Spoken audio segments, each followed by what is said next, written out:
Hello everyone, আসসালামু আলাইকুম। Welcome to my blogs. কেমন আছেন সবাই? আশা করছি সবাই ভালো আছেন। আল্লাহর অশেষ রহমতে আমরাও সবাই ভালো আছি, আলহামদুলিল্লাহ।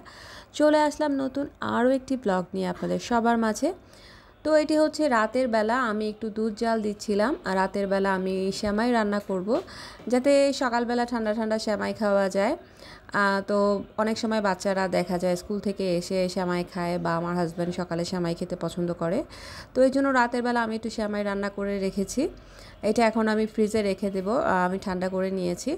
আর ঠান্ডা সেমাই খেতে কিন্তু অনেক ভালো লাগে।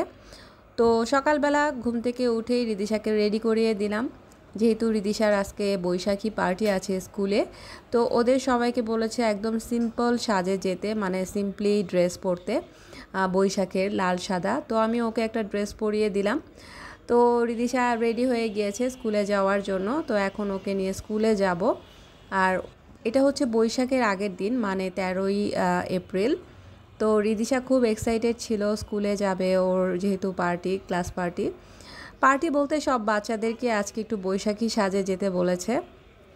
তো রিদিশা সকাল থেকেই খুব এক্সাইটেড ছিল, ওকে সাজিয়ে দিলাম। তারপরে এখন যাচ্ছি ওর স্কুলের উদ্দেশ্যে। আর মাইশার স্কুল আজকে অফ ছিল, তাই রিদিশাকে নিয়েই যাচ্ছি। তো এই তো স্কুলের কাছাকাছি প্রায় চলে এসেছি। আজকে রাস্তাঘাট ফাঁকাই ছিল। তো রিদিশাকে এখন স্কুলে ঢুকিয়ে দিলাম, রিদিশা যাচ্ছে তার ক্লাসের উদ্দেশ্যে। আর অনেক বাচ্চারা আজকে এসছে একদম লাল সাদা পোশাকে, ভালোই লাগছিল দেখতে। আমি দাঁড়িয়ে দাঁড়িয়ে সবাইকেই দেখছিলাম। সব গার্জিয়ানরা বাচ্চাদের দিয়ে যাচ্ছিল। আর খালারা সাধারণত ব্যাগ নিয়ে যায়, কারণ বাচ্চাদেরকে ব্যাগ নিয়ে উপরে উঠতে দিতে চায় না, কষ্ট হয় বাচ্চাদের।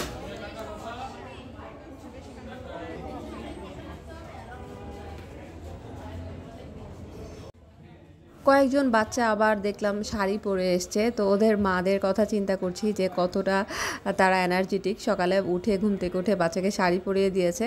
শাড়ি অবশ্য আমি নিজেই পরতে পারি না, শাড়ি খেয়ে হোঁচট খেয়ে পড়ে যাই। সেই জায়গায় আমার বাচ্চাকে শাড়ি পরাবো, মাথায় মানে প্রশ্নই আসে না।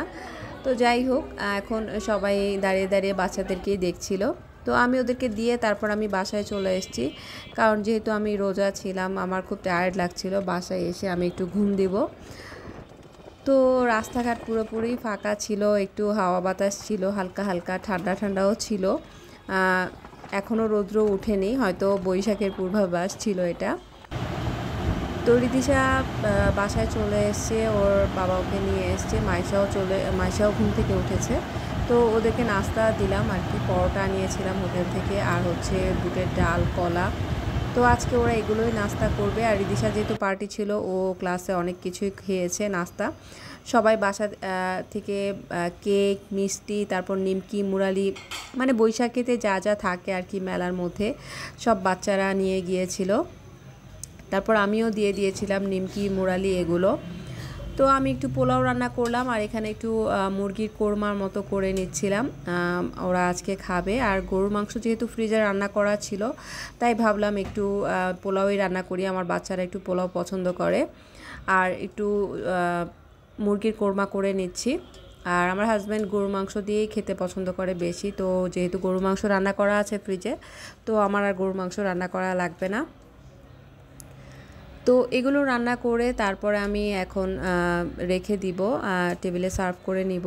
খালা অলরেডি কাজ শুরু করে দিয়েছিল, ঘরটর মুছছিল।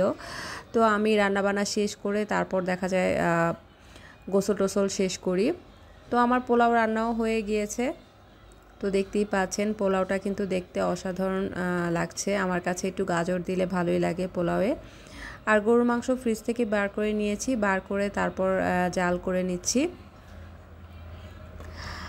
তো গরুর মাংসটাও আমার গরম করা হয়ে গিয়েছে। তো এখন আমি সব খাবারই টেবিলে সার্ভ করে নিব।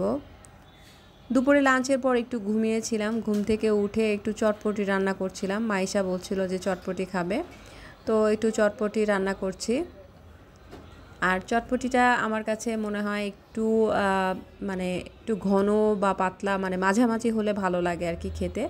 তো আমি চটপটিটা সার্ভ করে নিয়েছি, বেশি করে পেঁয়াজ, কাঁচামরিচ, ধনেপাতা অ্যাড করেছি। আর সেই সাথে ফুচকাও ছিল, আমি টক তৈরি করে নিয়েছি।